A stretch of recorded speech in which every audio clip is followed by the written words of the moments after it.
So I get that call. In my gut, I had a bad feeling. In my head, I'm going, okay, well, we're just going to go negotiate numbers. Well, the moment I walked into the Marriott, they're like, you're no longer managing partner. Tried to slide two pieces of paper across the table, sign one of these. I said, I'm not signing anything until I speak to my attorney. I can't go back to the office. They had security there in case I showed up. Let me put it to you this way,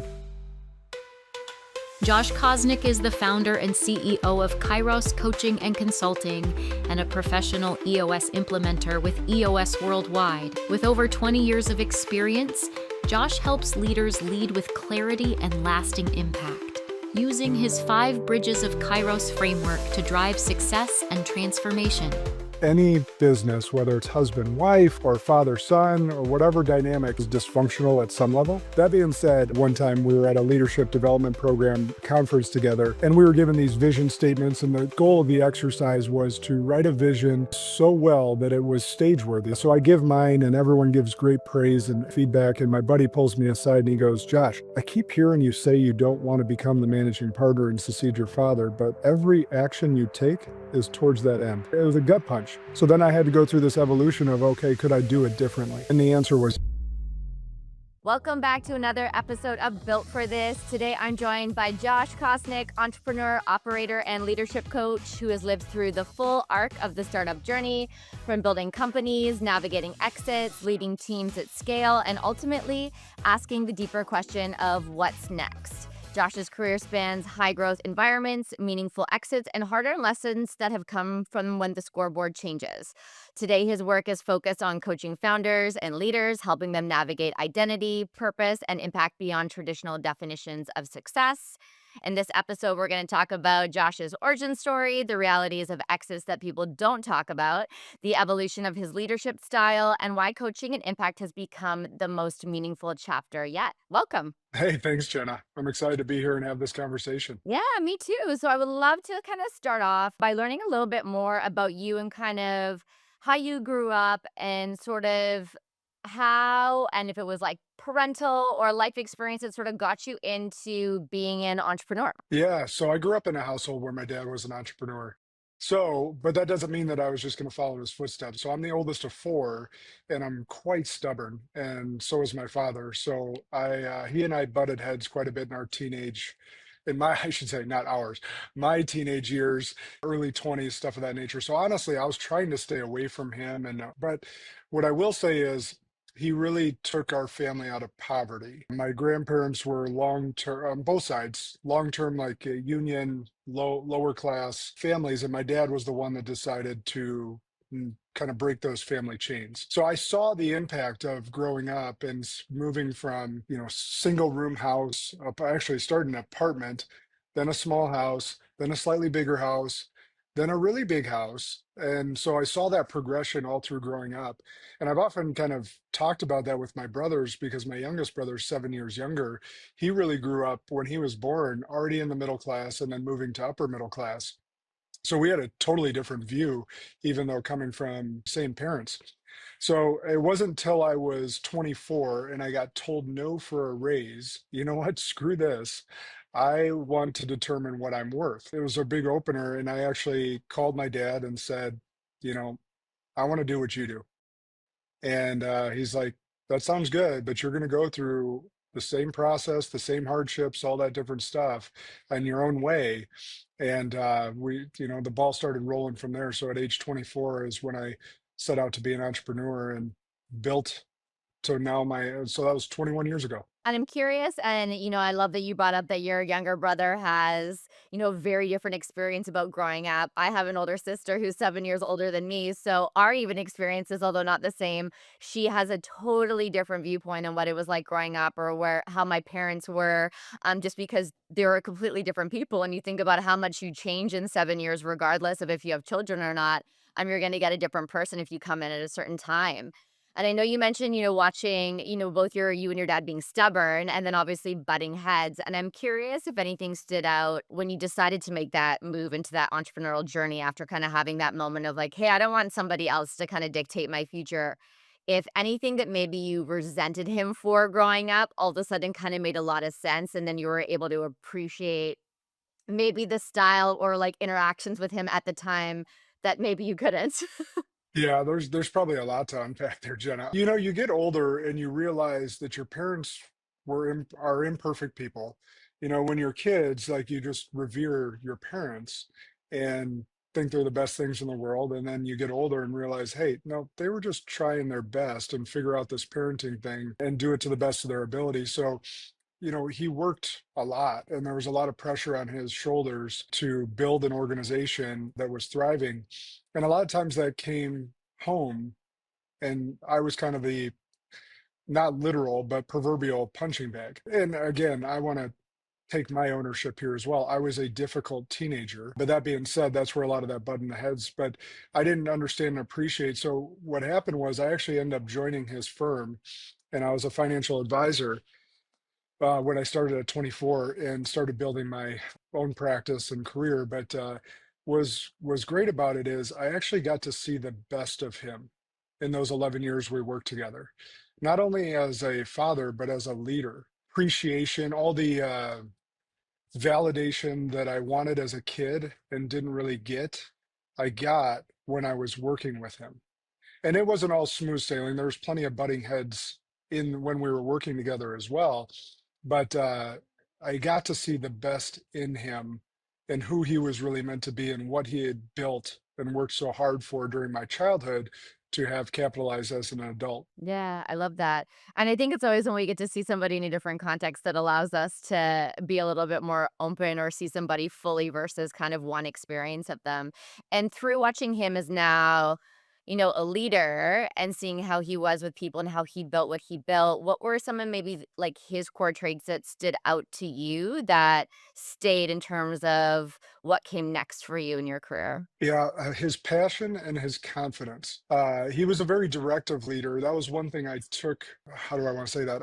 I actually changed how I led based on that, because by the time you know, I was going to buy him out, we had built a very good leadership team together.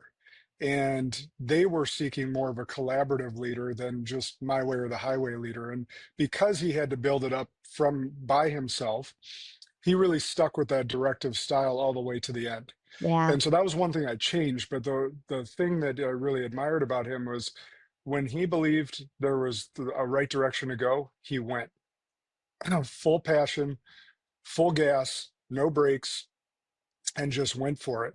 And he may have been wrong at times, but a lot of times he was right. But it was always that moving in action and not just hemming and hawing about what's the right decision. And then you never, you know, it's kind of paralysis by analysis. When he made a decision, he was decisive and he went. And that's a trait that I've carried over today. I see so many people that I coach now get stuck in this indecision mode. And even when I was in financial advising, like they're selling and that's a part of that. I always found out so much info about the client and their needs and their wants that it didn't feel like sales to me. But I always use this line. And so maybe a leader or a salesperson that's listening to this could use it, is I always told them, like, my job is to help you off the fence of indecision. Like, I want to help you say, arm you with enough information that you can say yes or no, because it doesn't benefit either of us to ride that fence. Yeah, no, that's a great statement. And I'm curious, as you mentioned, you and your dad kind of building this company and then eventually buying him out. What did that process look like? Because I find, I've seen it with people who aren't family kind of get into those stages, and that's where either things go really well or not so well. But I can't imagine doing that with a parent and negotiating and kind of also pushing for what you want, but the complexities that come along with that. And where did you approach the kind of subject of it, or so how did that kind of all unfold? So there's some fortunate things that we had and some unfortunate things, but I will say this, that any business, whether it's husband, wife, whether it's brother or father, son, or whatever dynamic, every family business is dysfunctional at some level, whether it's a little bit or a lot of it. There's some dysfunction. And when there's family emotions mixed, and you can say things to your dad, or he can say things to you that you couldn't say to an employee, like that happens. Okay, so let's get that out on the table. That being said, we were underneath the umbrella of a Fortune 100 company here in the States. And it's just like, so we had some fortunate things where like the structure of the sale was going to be dictated by them, right? They already had the formula, so we didn't have to worry about that. But what happened in the process was I wasn't sure that I wanted the role. And I went through this evolution because what I didn't want was to be like him when I was a teenager. It wasn't the role itself that I didn't like. And I actually had a good friend speak some truth into me. One time we were at a leadership development program conference together, and we were given these vision statements. And the goal of the exercise was to write a vision so well that it was stage worthy, like you could give a keynote talk on it. And so I give mine, and everyone gives great praise and feedback. And my buddy pulls me aside and he goes, Josh, I keep hearing you say you don't want to become the managing partner and succeed your father, but I got to tell you, every action you take is towards that end. And it was like, it was a gut punch. It wasn't the role in and of itself. It was how my father was when I was a teenager. So then I had to go through this evolution of, okay, could I do it differently? And the answer was yes. So then I started pursuing that path. And in this instance, the Fortune 100 company had to choose me versus anyone else. It wasn't just my father choosing me. I had to be the right person for the job.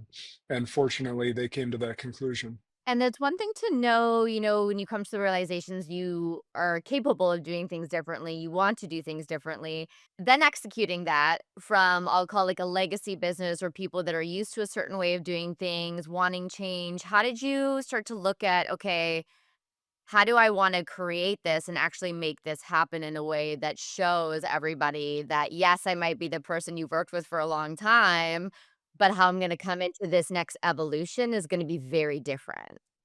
Dude, that's such a good question, Jenna, because I haven't been asked that. I don't think I've ever been asked that, and I'm so excited to answer because it's something that I did really right. There's plenty of things I did wrong. This thing I did right. So when I was, because you're right, like these people saw me grow up as a man, like from 24 years old, where I was super immature, wet behind the ears, just building a business. And they watched, a lot of these people watched that evolution happen. And so from 24 and then 35 is when I bought him out. What I did was the moment, I actually, even before I took over, but I was named or announced in May or June, and the official takeover date was November 1st of 2016. And so in that time frame, and then probably a little bit after, I literally interviewed every single person in the firm, every advisor I went to, and had a conversation with, like, hey, what was my dad doing really well, and what were some things that were lacking? Like, what do you need to help you to continue to grow and live the life that you want to live? And I had a questionnaire that I had purposely spent or intentionally spent some time with. But there's a huge difference in being a leader in the firm or in a business and being the leader. November 1st hit, and every contract got reassigned. I should say, every relationship got reassigned. I was no longer one of the boys. I was no longer one of them. I was their superior. And even though they ran independent businesses, I was the leader. And so there was an interesting dichotomy for me to really get through as well, because I didn't change who I was, just my title did. And yet they looked at me differently the moment that happened.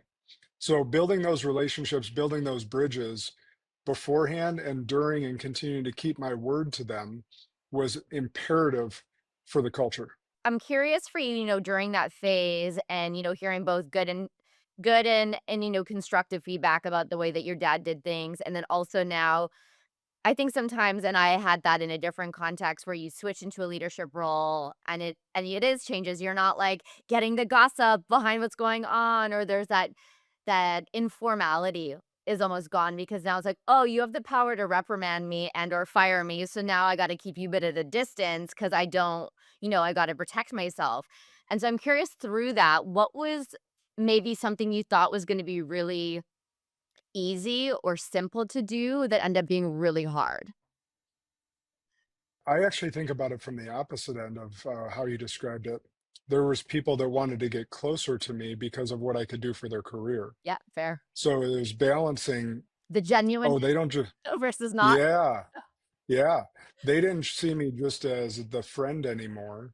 Now it was like they were blending friendship with kind of politics, right? So when I sold the business, and we can get into that story and the trials and tribulations in a little bit, but I got the blessing of finding out who was real in my life and who wasn't.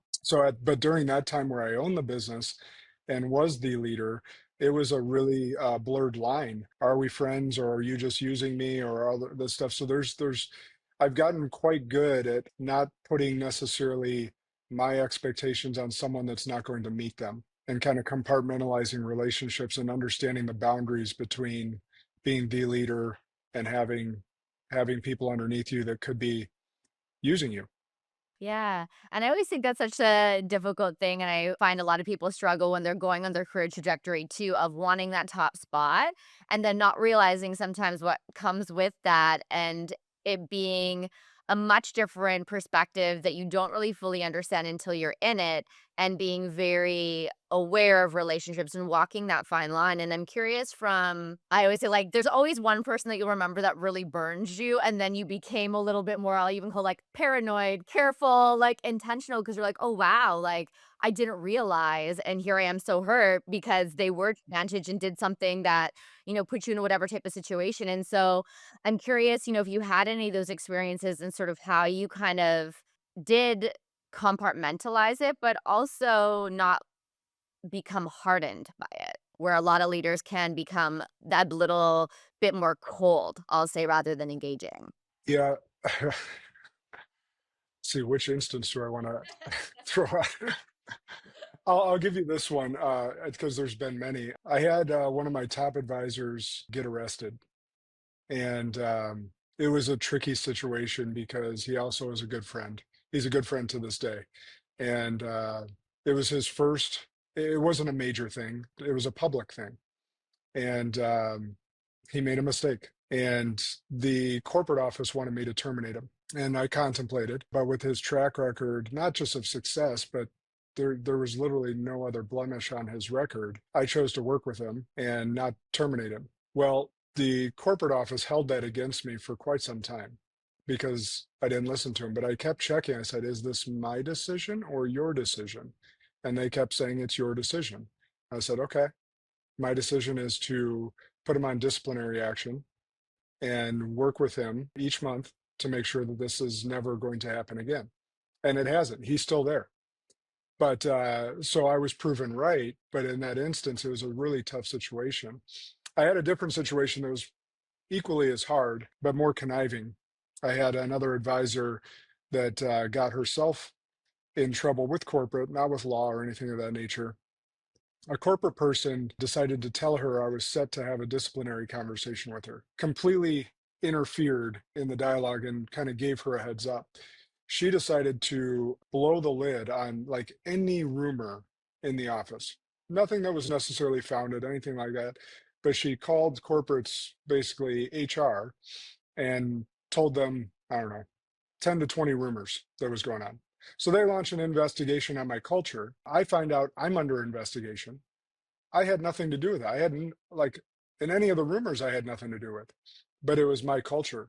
So I'm under review. And for 84 days, I couldn't even defend myself. So as they're doing their research and all their whatever the due diligence that they had to do, it was, I'll tell you this. So you get that call. That was right before Christmas. Luckily, I have a habit of working out, and I worked out my aggressions on some weights in a heavy bag. But there was a lot there because she was still in my culture trying to rally people to her side while I'm unable to talk about it or defend myself or defend anyone else in the office as a whole. It was a really weird dynamic, but one of the things you got to do, as you said about not getting hardened, one of the habits I've found that's been helpful is anyone that does something like that. So there's a new study out that says that about 70% of Americans have narcissistic traits, which is a sobering statistic. It's one of those things where you look at, well, anyone with narcissistic traits or anyone that is a full-blown narcissist is essentially a hurt child trapped in an adult's body. Yeah. So one of the habits, and one of my coaches has helped me understand this, is all right, so our prefrontal cortex forms in the ages about 7 to 9. It starts forming anyhow.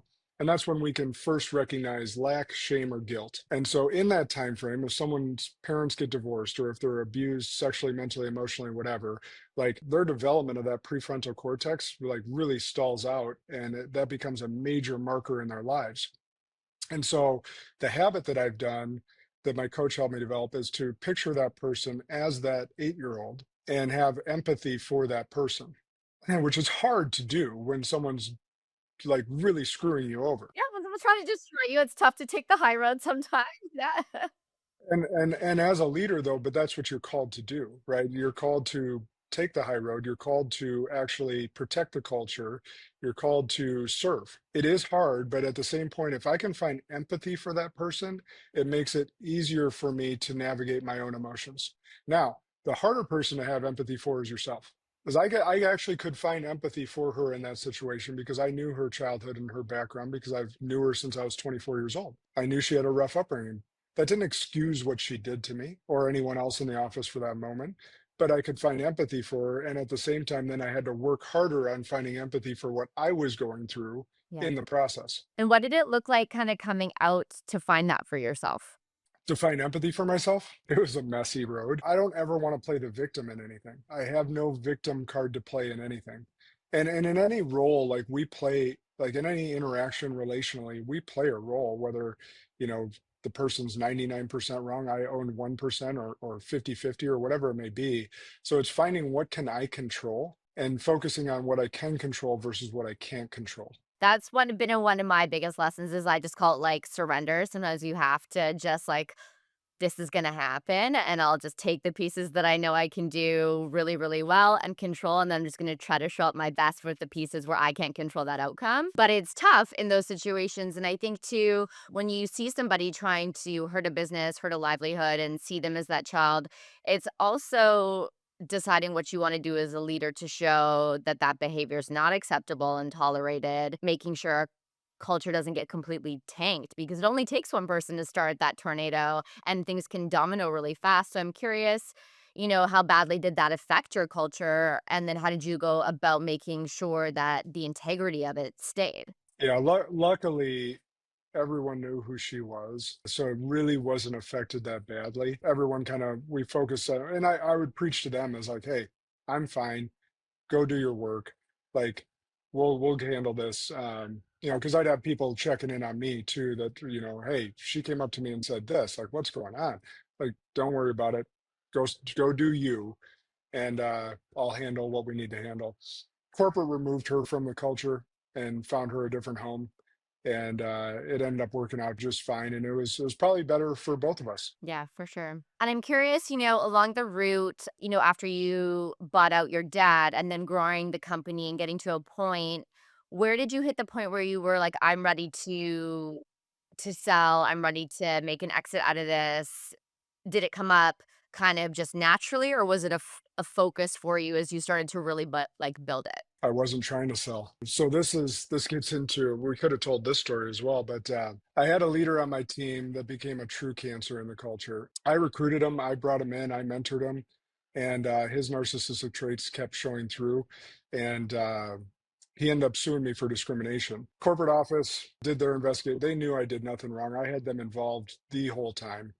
They knew I did nothing wrong, but the moment he sued me, I became a liability to the company, so they had to buy me out.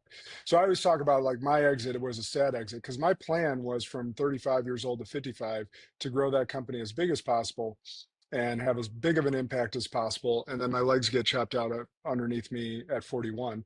Like we had grown the company to, we were managing $4 billion in assets. I had 250 employees. Like everything was humming. It was going so well. And I knew when I took the role, like I could be removed and bought out if I wasn't doing a good job. It never once crossed my mind if I was doing a really good job, I could still be removed, like uncontrolled of me. I didn't even cross my mind. So it was the darkest part of my life were those 6 months where I was negotiating that exit because that wasn't the vision. That wasn't the plan. But I always say, like, you want to make God laugh, tell him your plans. And that's what ended up happening. There's a big, long story to go with it. But it was the bottom line was, like you talked about earlier, is like cancer can metastasize inside a culture.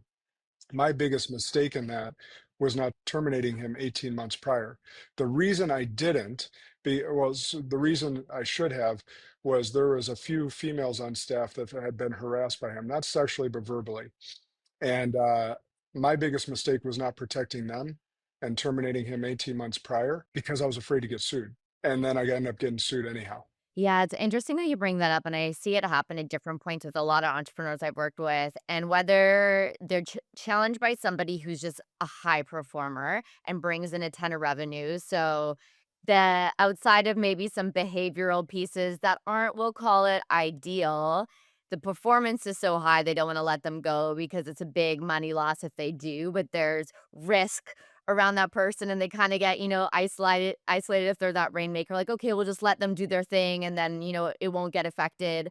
Or there's a pattern of behavior where, like, good, bad, and they do a lot and they kind of hold work and don't, offer that legacy of writing things down, bringing in other people to relationships, so there is that kinda domino effect. I always find it interesting the inflection point of kind of the fear or attachment surrounding that person and how long you wanna let it go for before I call it you rip off that Band-Aid and like, "Okay, I just know this person needs to go before that mess gets really big." And undoubtedly, usually the mess is way bigger because you held on longer to the slow peel back. So I'm curious, for you, like in hindsight, knowing it and having that feeling, but not trusting your gut on it, and like I'm not going to make that decision now. And then watching kind of everything start to unfold the way it did. How did you handle it? Well, so the mistake was, well, I already listed one mistake, but another mistake was I became emotionally attached. I recruited him, I mentored him to success, and I cared about him. What I was missing was I kept chalking up character flaws to immaturity. He was just immature, and I had developed plenty of immature people into being mature, functioning leaders or adults. These were character flaws that I couldn't fix, right? So they were going against our core values. And that's a distinction point that I think a lot of leaders get trapped in, and also, getting emotionally attached, right? We got to focus on what is right for the company, not who is right. We got to focus on what is right for the company, not our own emotions. Like we got to, see the forest through the trees, and sometimes that takes a third party to help us do that, a coach or Yeah. an outside voice or whatever it may be. That's why we need those people in our corners to really, provoke us, because in my gut I knew 18 months sooner, but that fear and that emotional attachment prevented me. And I even brought it to my leadership team. I said, and he was not a part of that discussion, but the rest of my leadership team, I asked, I was like, hey, do you guys like this is what's going on?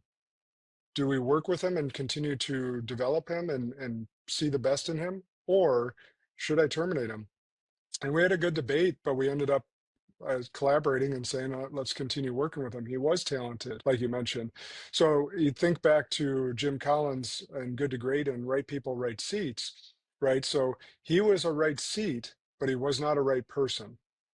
He was the wrong person. He did not fit the culture, and he was creating cancer and waves in the culture. So that's where we really got to figure that out. And okay, does this person align with our values and our mission? Right person. Does this person have the competency of the role and the seat that they're in? Okay, now we got the combination that we need to move forward. If not, we got to get them out as quickly as we can. Yeah, it's always tough because I always call it the emotional connection always kind of puts up a little bit of a blinders, and it is. We're humans. We wanna believe the best in people, and I call it I'm a reformed fixer, but I love fixing things. I'm like, "Oh, I can do this. I'll fix you." And I'm like, "No, we can do that on work projects if there's, like, technical or, like, find the right person. We don't fix people because they have to show up and do the work to wanna change." Those character flaws, those are something that that person has to innately say, "You're right, that's something I have to work on, and I gotta go get help outside of that if I wanna change that. If I don't, then we have a decision to make." And, like, I'm curious, the amount I had to, like, instantly feel instant, like, emotional overwhelm, like, getting that call from corporate, like, okay, we got to fix this. We know you're not at fault, but this is the, the move we're going to take from a strategic risk, brand presence perspective. And you mentioned working out, so I'm sure there was a heavy bag was getting assaulted lots during this time to release things. But how did you kind of did you who did you bring on from a team perspective to help you navigate that, to also help you manage a high emotional situation, because that's wasn't in the plan, nor were you kind of mentally, physically, spiritually prepared to go through that at that time. There was no preparation for Yeah. that. And actually they didn't just call, they came to town. Okay. So they came to town, called me at 7:30 in the morning. I had just gotten done with my morning routine. And my morning routine, and I'll give this real quick. All the influencers want to talk about their morning routine and how perfect it is. The perfect morning routine is your morning routine. The goal of your morning routine should be to set your mind, body, and spirit up for battle. So whatever that is, you do that. And I did that morning, but there was no preparation for what was going to happen. So I get that call. They tell me to meet them at the Marriott. And I think because they were supposed to be there later that day anyhow, we're going to renegotiate numbers and yada yada. So in my head, in my gut, I had a bad feeling. In my head, I'm going, okay, well, we're just going to go negotiate numbers. Well, the moment I walked into the Marriott, my butt hits the chair. They're like, no easy way to say this. We're going in a different direction. You're no longer managing partner. Tried to slide two pieces of paper across the table, sign one of these. I said, like, it was such a blur. I was in shock. Like, it was like a movie where everything slows down. But I had enough wits about me to go, yeah, I've trusted you guys my entire career. I'm not signing anything until I speak to my attorney. And I walked out. Well, immediately I'm alone then. But they shut off my email. I can't go back to the office. They had security there in case I showed up on the leases that I had my name on. Couldn't show up to my office. So I'm alone. So processing this, like, I'm getting hit up by everyone in the firm, calls, texts, email, or not email in that instance, letters in the mail expressing their condolences and regret and how much I meant to them as a leader. And every time I got one, I just break down and cry. And you're truly alone in that instance. I have my wife and kids, but there was many nights, not so working out was part of it, but there's many nights where I was just out by my fire pit with a bourbon in one hand and a cigar in another.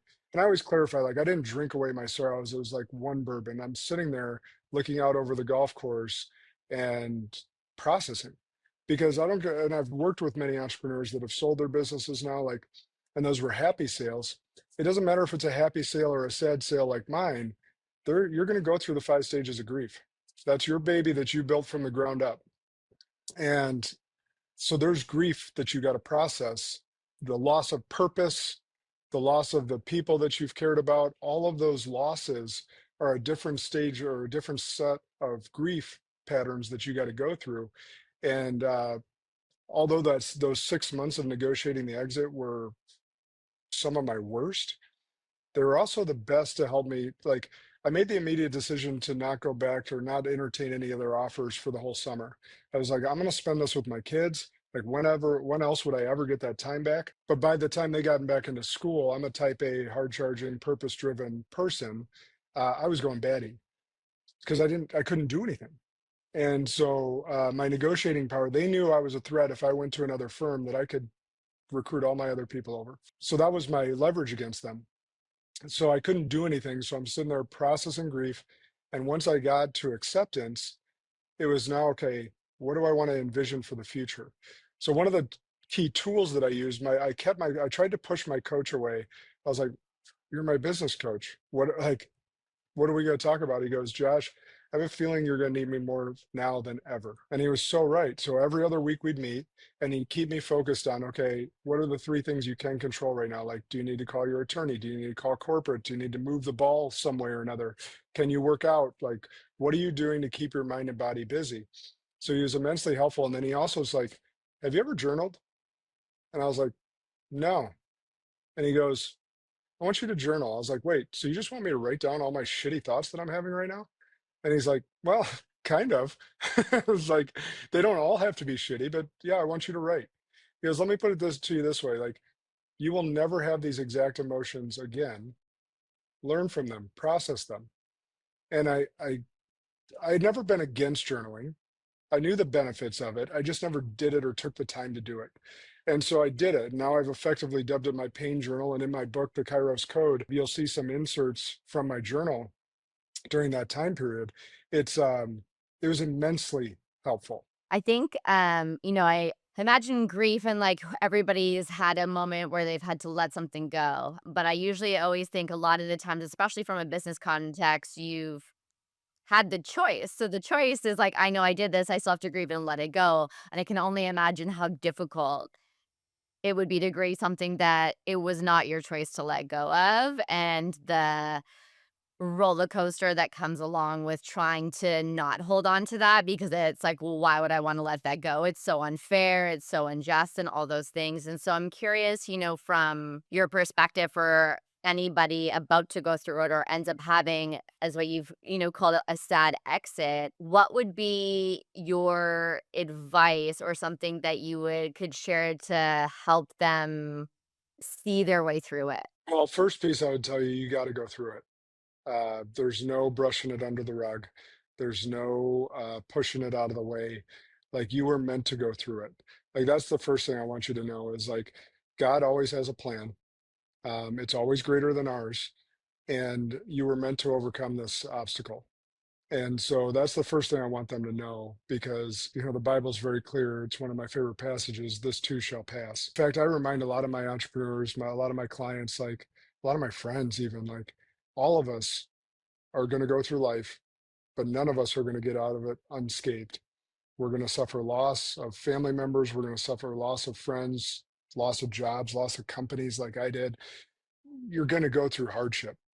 And at the same time, every single day you're blessed to wake up, you wake up undefeated. You've overcame everything to this point in your life. So technically you're undefeated. So what makes you think that you can't get through the next thing?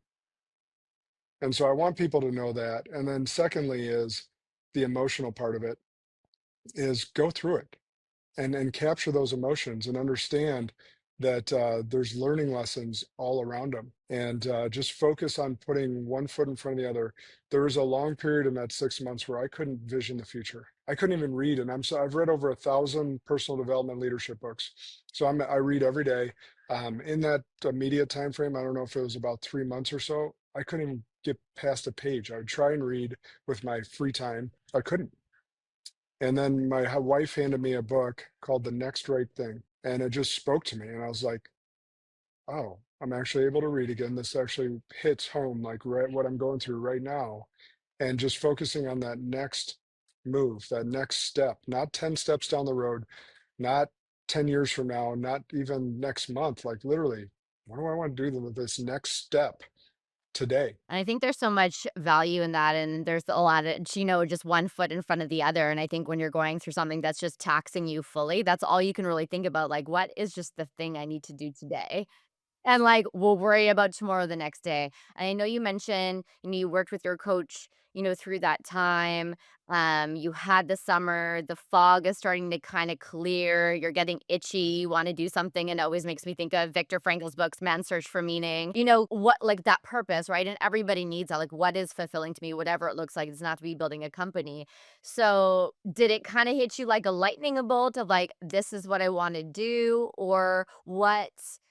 As you let go of kind of one identity, what was coming up for you in terms of that next mountain? Yeah, so actually there was a tool that I created with my coach. It's a really fancy T chart. And anyone that's done T charts before usually has assets, liabilities, or pros, cons. But and by fancy, I mean it's simple as can be. But on one side, on the left side, I put what did I dislike about my previous role, Mhm. life, and on the right side, what did I really love, and started just making that list. And as I made those lists, I wrote at the bottom, what if I could design a world that I only did the stuff that I loved? Like, what if I or and eliminate or mitigate all the stuff that I didn't like? And so that started helping the mind open up to like what would a vision be. And I started leaning into the coaching and speaking lens of things because I was like, I've learned a ton over the last 20 years in building businesses. I've exited three now, two happy sales, one sad sale, and built some amazing cultures. Uh, And there's some great lessons that I have to give and hopefully give to entrepreneurs so they don't have to go through some of the hardships that I have to. And so then, as I tell my wife this, she goes, "Yeah, I don't want you traveling all the time. We have 4 young kids." And I'm like, "Yeah, that's fair." And so, next iteration of the vision did hit me kind of like a lightning bolt. It was like a field of dreams moment where if you build it, they'll come. And so I set out to find 80 to 100 acres where people would come to me instead of me going to them.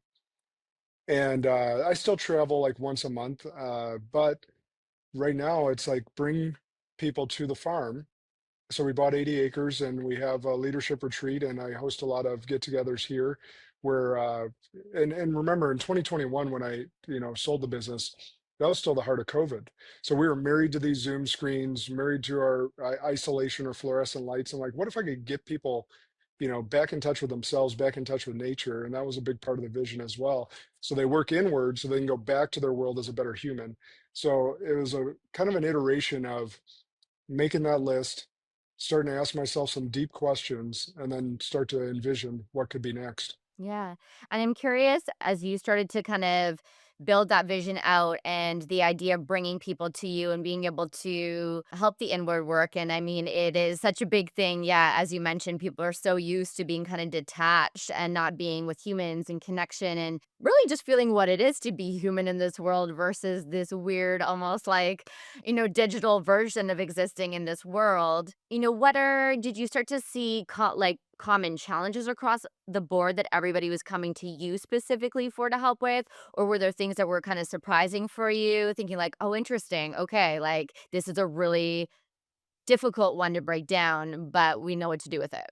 Yeah, one of the common ones. So there's common and uncommon actually that I noticed a pattern in. The common ones that was coming to me was overcoming, or either it's a divorce or an addiction or loss of identity, something of that nature that was coming to me. And they had started to see me or had seen me rebuild myself after deep hurt.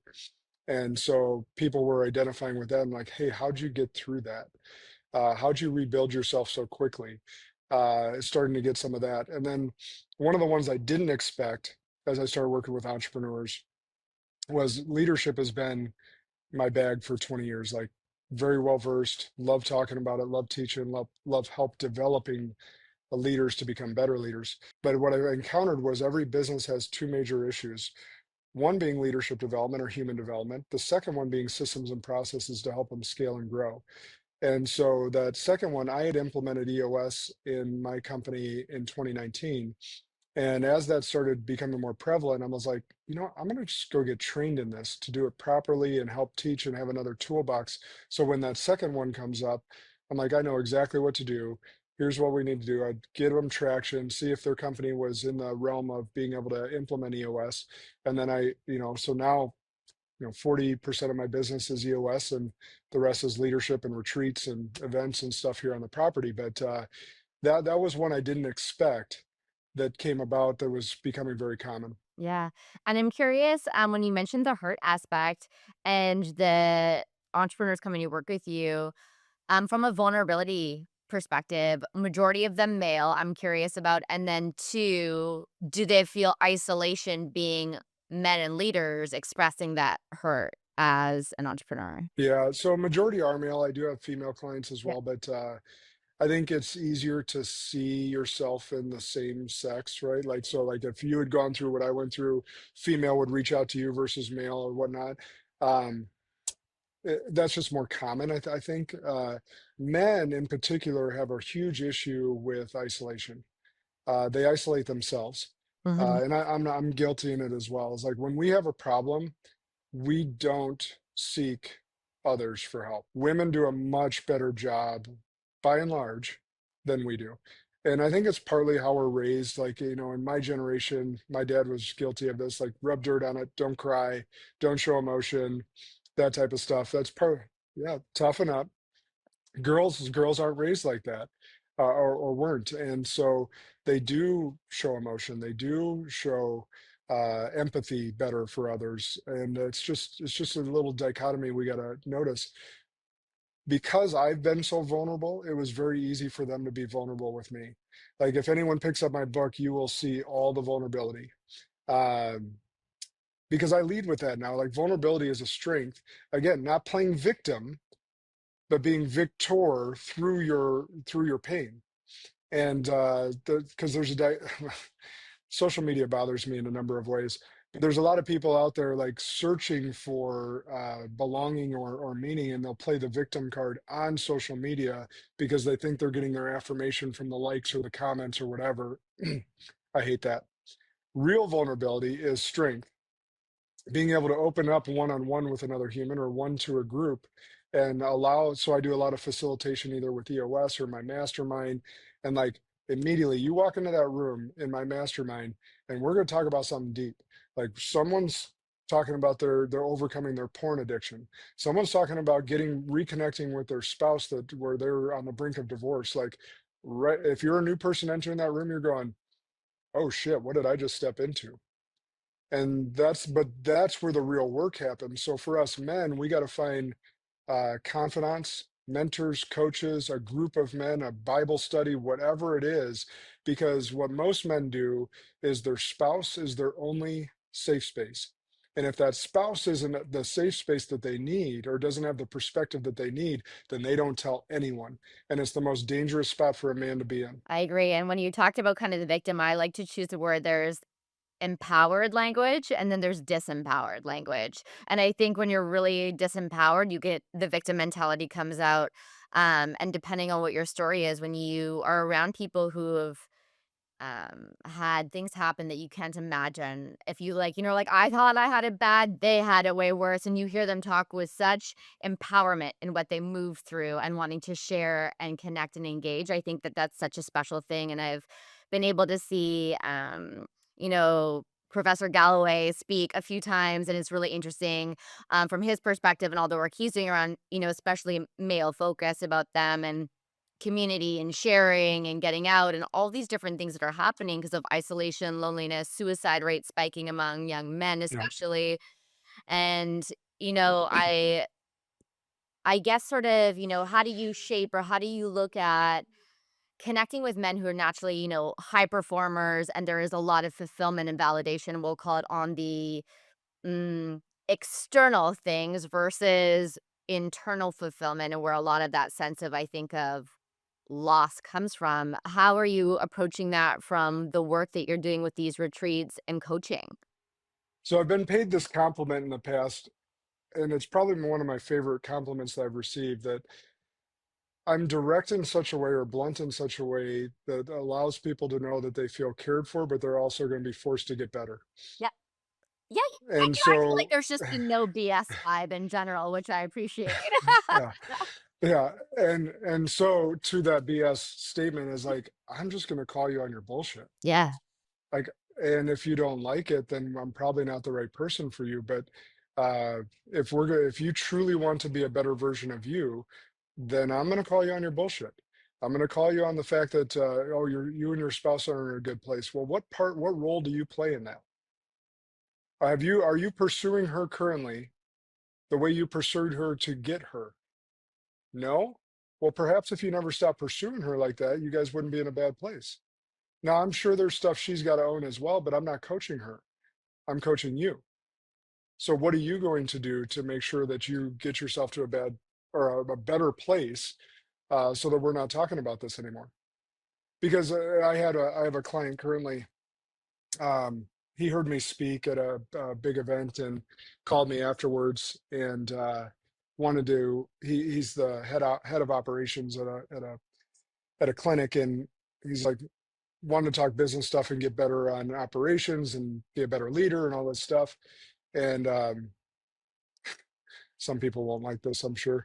But I said, hey, yeah, we're going to talk about that. And we're on Zoom, by the way. Um, but I also want to talk about your workout routine. And he was just kind of taken back. But let me describe this a little bit. He at that time was morbidly obese, and I'm looking at him on the screen. I said, "You want to be a better leader, and you have young kids, and you want to be there for them and and your wife. Uh, we're going to talk about weight, nutrition, workout plan." And he's currently sends me his in body every month. He gets a scan every month. And yes, we talk about a lot of business stuff, and I'm helping him with his partnership group and all this different stuff. But there's not a phone call that doesn't go by where we're not talking about how he's going to fix himself so that he's healthy enough to be the leader that he wants to be. I think it's so important, and it's always if I've worked with people or you see people struggling and you kind of sometimes get so lost in work that you give up everything that makes you happy and builds strength and gives you the sustenance and like mental acuity to see things clearly versus through kind of that jilted or hurt lens. So I love that that's a part of it. I think it's so important, and it's easy to I think in a land, and I would love your perspective on it. We're in the land of coaches right now. There's a coach for everything, a cert for everything, a style for everything. Some are all not, I would say, coming with best intent. A lot are. Um, but to be I would able reverse that. I would say a lot are not coming with best intent, and some are. yeah. There's a lot of I didn't realize this, Jenna. I always had good coaches in my career. And I don't know if that was just a financial industry thing or I was just blessed that way.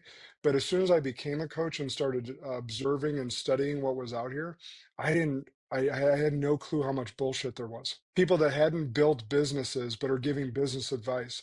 People that are living a shitty life but life coaching others. It is wild, and I think it's, again, we'll call it upside of social media, downside of social media with being able to market and create anything and represent a certain facade. There's somebody there that's unfortunately, wants somebody good in their life, but doesn't have the tools or understanding of what to ask for, what to look for in a coach, all those things. So I think from like even a mentorship or coach perspective, you either always had somebody refer you before there was this era of you could do anything, or you really had to do your research and find a website and then call them and be like, okay, well, what do you do? What's your background? Have you experienced what I experienced? All those things that, again, like when you're hiring somebody, same goes for your coach. You got to have alignment. You got to have like, no, like I need somebody to push me. They have the right personality for that. So when you're getting you just cut the shit and tell me what I need to hear in a loving and caring way, that's beautiful for a lot of people, and some people are like, "That might be, like, too harsh for me, I'm gonna need somebody a little softer," or whatever it is, but you should have the power of that choice, and so, I guess now that you're fully in this, it do you noticing that people are coming and trying to be like, "I talked to so and so," or like, "This price is different," or anything like that, or dealing with the minutia of other coaches around and how they've either poorly affected clients you're working with? Well, yeah, there's certainly coaches that have poorly affected them, but I don't get it. Like my price is my price. I don't haggle. I know I'm not for everyone, and whether that's price or personality, I don't care. Like you got to find the person that's going to be best for you. So I want to give people a couple tips on this. Like if your coach doesn't have a coach, immediately run because no one is a finished product. I have two coaches in my life right now, and will probably always have at least one. I definitively will always have one, probably two, and they serve different roles. So that's one red flag. Like if your coach isn't being coached, that you need to run away. Secondly, always ask for references. Like my clients are excited to talk about me. If they get a call from a potential client, I just gave three references to a potential client out of Idaho earlier this week, and I said, "Hey, let me know if these aren't the right ones, or if you want more. Happy to do that." Because my clients and how I've changed them, whether it's on a personal basis, a business basis, or otherwise, they're excited to share that story. And so you should always get references. You should always know their resume. Like if you're hiring a business coach, this person better have been very highly successful in business and not the coach. Like what you mentioned earlier, these guys and gals, some of them are great marketers, brilliant marketers. And the only business they've really ever run is their coaching or coursework business. They never really built a business from the ground up. They've never exited a business. They don't know what you're going through, trials and tribulations. They're just speaking from like conjecture or theory, not experience. And that's a big red flag. And life coaching wise, like, does that person actually live the life that you want to live? Because I know that I'm best equipped to help the previous version of me as a coach. Like, that's why I focus on entrepreneurs. I don't have any corporate clients except for when I speak on their stages, but I don't coach corporate because I don't deal with politics well. In corporate, there's a lot of politics. I want to deal with entrepreneurs and their leadership teams that can affect real change immediately. Um, so it's what is the resume behind them, and have they had a high level of success? And do some, like I always say, call it like therapist dating. Do some coach dating to figure out who's the right fit for you. My good friend who's also a therapist, she's always like, always ask a therapist if they have a therapist. If they don't have a therapist, you don't want to work with them. I'm like, no, that's absolutely right. She's like, we need help and we need to be working with people to like hone our skills, make sure our biases aren't coming in any way. And I'm like, I know it's scary. I couldn't imagine being a therapist. Like I would like hearing everyone's like trauma and stuff like that. I would need a therapist. 100%. Hearing all that and processing all that. And to release it and, like, know that it's not yours to carry and all those things, so, yeah, it's so important, for that, and before we kinda round it out with some rapid fire questions, I'm curious, we've heard about kinda growing up, where it started, where it landed, the shift to where you're at now. I'm curious for you to look at it all now, how impact, presence, and service have shown up differently for you now and what it means to you in this stage of life. Yeah, that's such a good question. I often get asked if I miss what I did or miss like that experience, and I miss my people. I still converse with them. But I'm not in their lives daily anymore like I was. How impact has shown up now uh, makes me emotional to even think about it, because God's shown up in so many ways and put people in front of me that I was uniquely gifted to help. And the impact, oh, just this week, I got a call. 2 years ago, I gave a talk and I gave my testimony, and I talked about my father-in-law's suicide and what he meant to my life. And there was a couple there that came up to me afterwards and asked me to have breakfast with them. And the spouse, the woman in the relationship, had really struggled with her mental health and suicidal ideation and even a couple attempts. And he called me this week and he said, "You saved my wife's life." And that's why anyone that gets the privilege to speak on stage, you're not speaking to everyone there. You're speaking to one person there. Because not even, I don't care if you're Ed Milet, Tony Robbins, who, Mel Robbins, it doesn't matter who you are. You're not going to please everyone in that room. You're going up to speak to one. And that day I spoke to one and it saved her life. She's lost 80 pounds. She's seeing a therapist twice a week. She's happy. Um, it was just such a like heart fulfilling moment to hear that. And I think that speaks to the overarching thing is just like the power of vulnerability. When you share and you share your truth, you don't know who that's gonna land for in that room that day of like, that is me right now or whatever that is. And I think it's speaks to just you never know the moment someone needs to feel not alone and you can be that person. All right. I'm gonna ask you 5 questions and we'll round out our time together. What is one belief about success that you've had to let go of? That it is my identity. I'm such a high achiever that success does not define me. It's a part of who I am, and it's something that I want to continue to strive for, but that is not Josh Kosnick in and of itself. Love it. A daily practice that keeps you grounded today. Working out, by far. Stress relief helps me come home to be a better dad and husband. It keeps my discipline in check. And when I show up and I'm a presence in the room, I don't have a dad bod. My body is better now than when I was 25 years old. A lesson from failure that still guides you today. We talked about a few of those, that you're meant to get through every failure. The failure was in your path so that you can guide those lessons, not only for yourself, but steward them for others that come behind you. And I mean, you shared this story, but I'll reframe this in terms of the work that feels most meaningful to you now. Is it your retreats? Is it speaking? Is it one to one coaching? Which one maybe calls to you a little more right now? Actually, the group coaching, the mastermind, being a facilitator and a coach is two vastly different things. And in a facilitator mode, you're facilitating the genius in the room and allowing other people to speak up and use their voice. And I've really mastered that skill quite well. Not that I won't always continue to grow in it, but hearing, seeing the vulnerability and facilitating that and having other genius speak up or speak truth into the others' lives is like, that makes my heart sing. And then, in your own words, define what built for this means to you. God gave you everything that you need inside of you. I think I believe that, the gifts that he gave you, uniquely yours, are for you to put into service into the world. And so you were built to overcome every obstacle. You were built to manage every success. You were built to have work-life integration and harmony in the best way possible. It requires immense amount of discipline. And at the same time, it is so rewarding. If anybody listening is curious about how to work with you or be a part of any of the retreats or workshops that you do, what is the best way for them to connect and learn more about you? So I'm really easy. I haven't found any other Josh Kosnicks on this planet. So SEO is really good at Josh Kosnick on all social medias. My website, joshkosnick.com.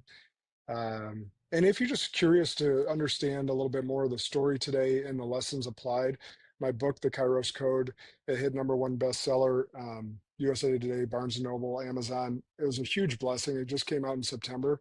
And for a free link for your audience, I included a life quotient assessment in there to see how harmonized your life is. I don't believe in balance because that indicates 50-50, and there's just no magical day that happens. So um, if you go to joshkosnick.com/assessment, it's totally free, and you'll be able to see how harmonized your life is, and if there's some areas that need some tweaking and improvement. And like I said, it's free. Amazing. Well, I appreciate you taking time. It was so great to dig in and learn more about you and what you're up to, and excited to see what comes next. Thank you, Jenna. Thank you.